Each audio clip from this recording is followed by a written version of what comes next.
Olá, meus amigos e amantes de uma boa história sombria. Sejam muito bem-vindos. Hoje eu convido você a apagar as luzes, ajustar o fone de ouvido e se preparar para mergulhar em um daqueles contos que arrepiam até a alma.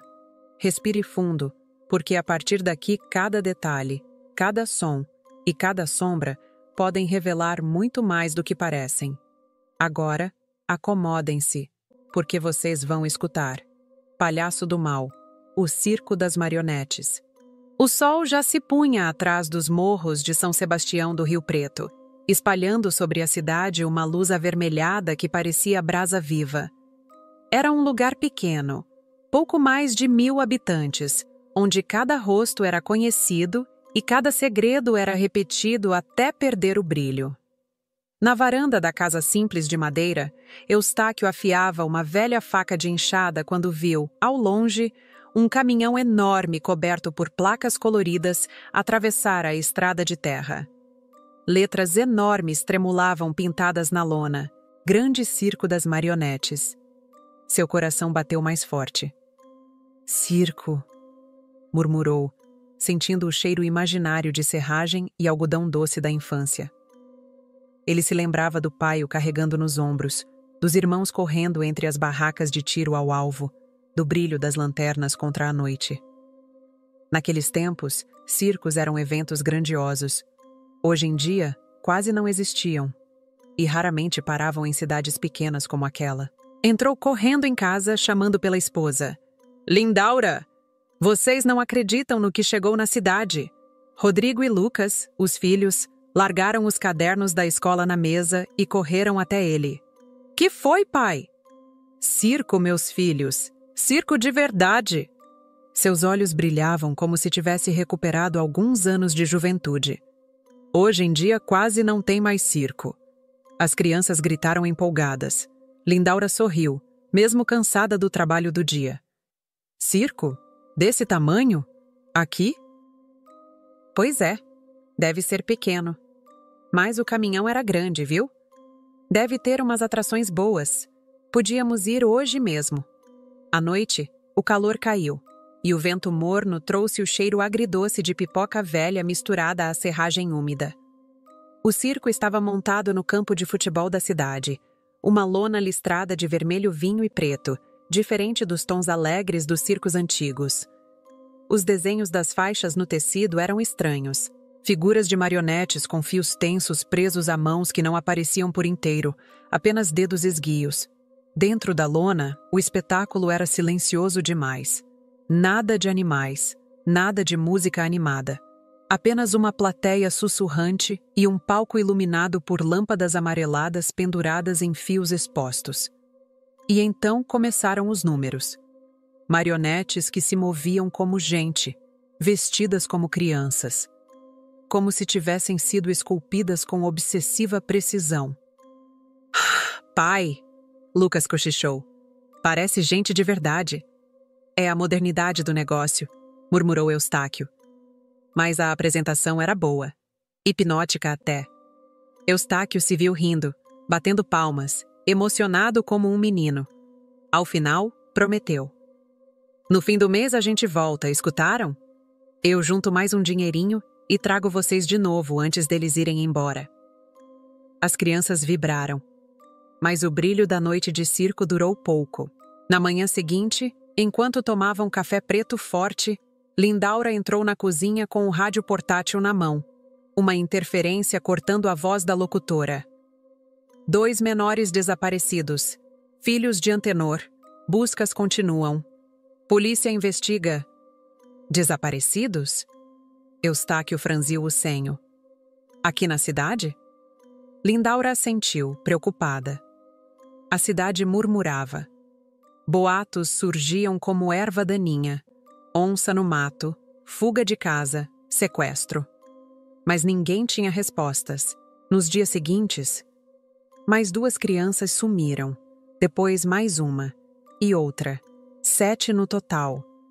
O clima antes caloroso virou sufocante, como se a cidade tivesse parado de respirar. As noites ficaram silenciosas demais. Até os grilos pareciam ter receio de cantar. Eustáquio tentava manter os filhos perto, mas Rodrigo e Lucas eram curiosos, meninos saudáveis, inquietos. E as conversas sobre o circo persistiam. Queriam saber como funcionavam as marionetes, onde os artistas dormiam, como era por trás da lona, até o dia em que tudo mudou.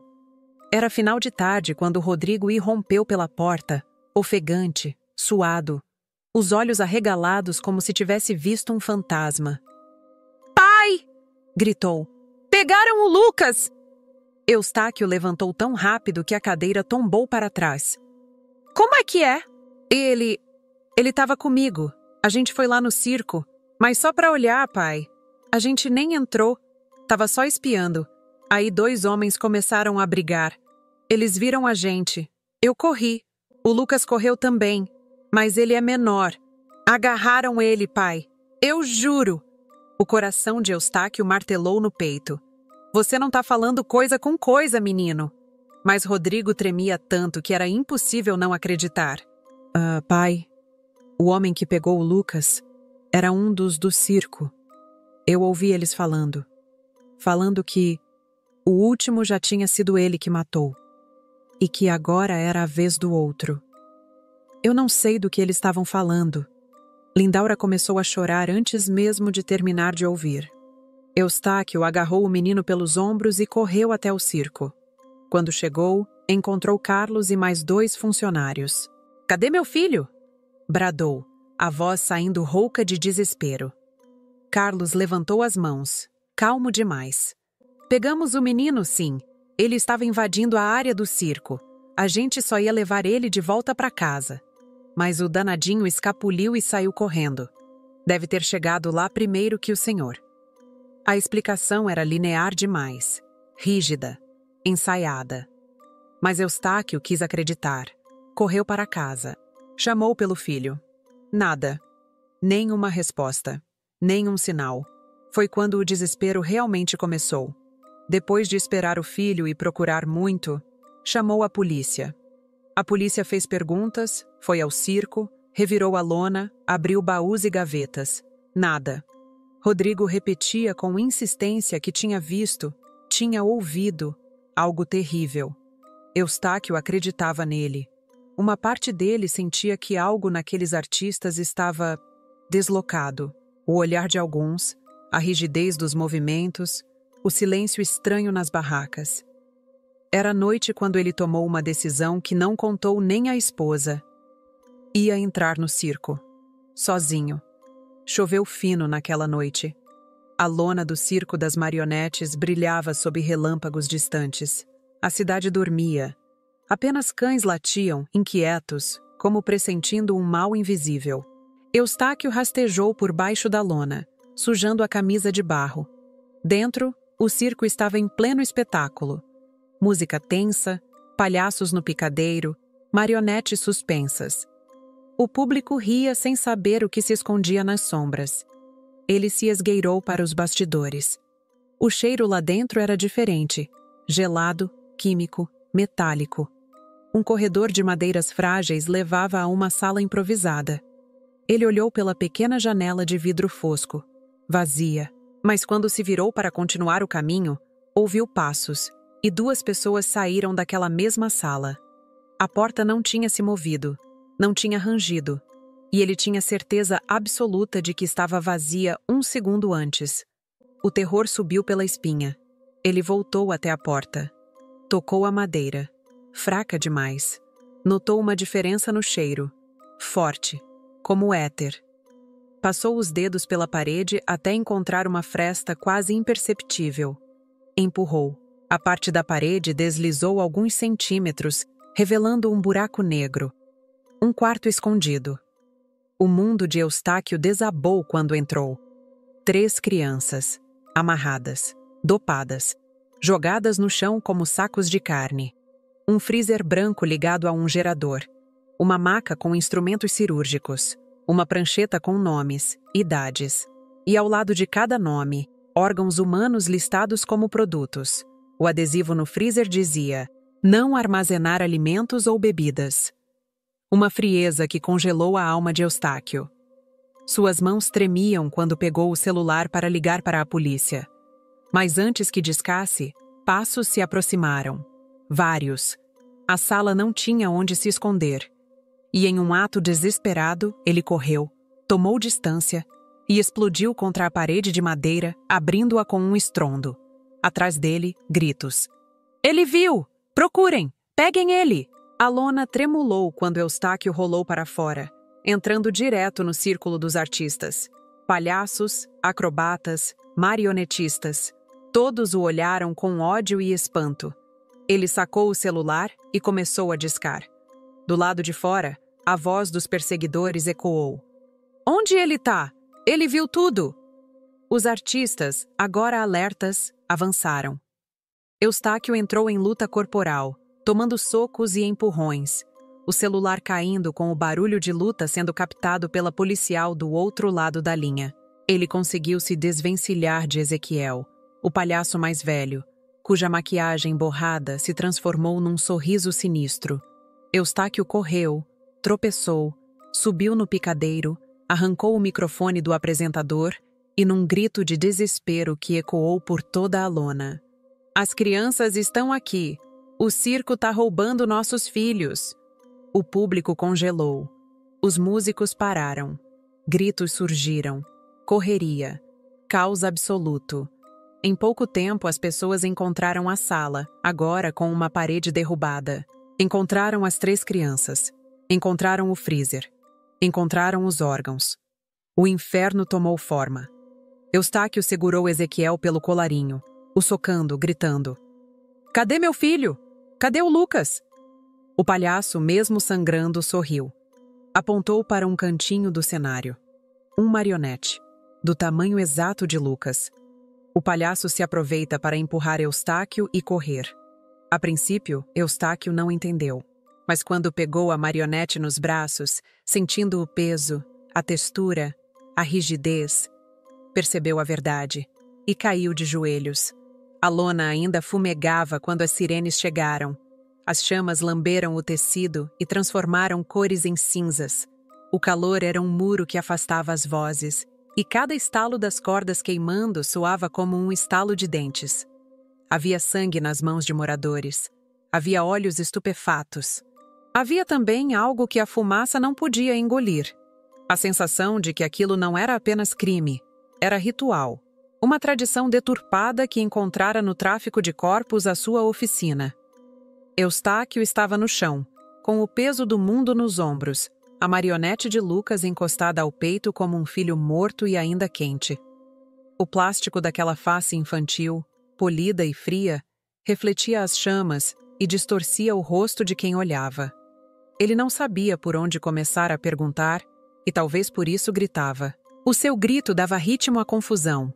Chamava por Lucas, por justiça, por ódio. As palavras saíam quebradas, as sílabas rasgando o ar. A polícia cercou os destroços com fita amarela, vozes firmes tentando recortar aquele cenário de pânico em explicações possíveis. Viaturas se acotovelavam. Um investigador do núcleo de homicídios da capital foi enviado, algo raro na rotina daquela cidade, onde o máximo comum era briga de bar e vaca desaparecida. O investigador, homem pálido com olheiras profundas, caminhou entre a fumaça como se estivesse lendo um mapa invisível. As mensagens rasgadas da prancheta foram levadas. A lista de órgãos, aquela que parecia um inventário monstruoso, foi fotografada. O freezer foi lacrado como prova. As 3 crianças salvas eram entregues a médicos. Seus olhos vagavam, perdidos, como portas abertas demais. Havia no olhar delas uma lucidez quebrada. Lembranças que não se alinhavam. Vozes que insistiam em repetir números ou horários. Os laços em seus pulsos ainda marcavam a pele como anéis de prisão. A madrugada avançou como um animal ferido, lenta e rangendo. Enquanto bombeiros apagavam o que restava da lona, um dos investigadores chamou Eustáquio com um aceno curto, um gesto impessoal demais para carregar o peso do que viria. "Encontramos mais coisas", disse ele, a voz enterrada sob a gravidade daquele horror. Conduziram-no até uma tenda auxiliar que o fogo não tinha alcançado.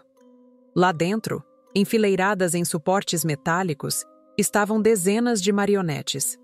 Pequenas, grandes, médias. Algumas trajando roupas de circo. Outras, roupas comuns demais. Roupas de crianças. O investigador ergueu uma lanterna.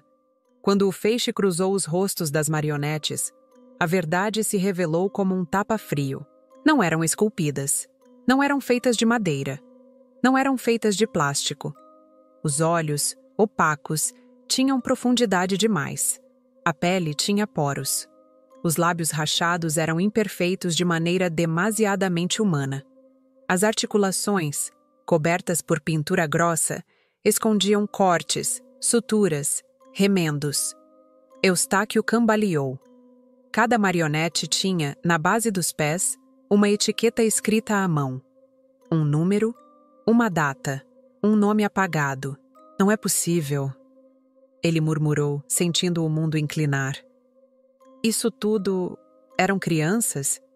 O investigador respirou fundo, tenso. Não sabemos quantas, mas sabemos quem fazia isso. Ele entregou a Eustáquio um dossiê sujo de terra, encontrado no escritório improvisado do circo. Na primeira página havia uma foto policial desbotada. Ezequiel Gomes da Rocha. Condutores: palhaço, manipulador de bonecos e procurado há 12 anos. Acusação: sequestro, homicídio, tráfico de órgãos. Status: foragido. Periculosidade máxima. Eustáquio sentiu a faca da verdade cortar fundo. O palhaço que extorquia risos com maquiagem borrada. O mesmo que sorrira enquanto sangrava. O mesmo que apontara para Lucas. O mesmo que fugira para o escuro da estrada, enquanto a cidade queimava atrás dele. Ele montava circos pequenos, explicou o investigador. Viajando de cidade em cidade, sempre em rotas onde ninguém perguntava demais. Usava outros criminosos como equipe. Nunca ficava muito tempo. Nunca deixava rastros. Só crianças vazias. Eustáquio fechou os olhos. O vento frio da madrugada passou por ele como um sussurro de lamento. Quando abriu os olhos novamente, encarou o investigador com uma determinação que ninguém ousou contestar. Ele vai voltar, disse Eustáquio com voz rouca. Gente assim não para. O investigador desviou o olhar. Não respondeu. Naquele dia, São Sebastião do Rio Preto enterrou mais do que corpos. Enterrou a ilusão de que tragédias só acontecem longe. Enterrou o conforto da inocência. A cidade aprendera algo duro. O mal não chega berrando, nem anunciando. Ele vem sorrindo, vem com tinta no rosto, vem pedindo palmas. A cidade silenciou, e no silêncio ficou apenas a moral que ninguém queria aprender. Desconfie do sorriso fácil. Nem toda marionete tem cordas. Algumas ainda têm veias. E se você gostou dessa história sombria, não esqueça de se inscrever no canal, deixar aquele like que ajuda demais, comentar aqui embaixo o que achou desse final e compartilhar com quem adora um terror bem contado. Isso mantém o circo funcionando. Mas um circo seguro, eu prometo. Porque, no fim das contas, quem não espalha a história pode acabar fazendo parte dela. Até a próxima!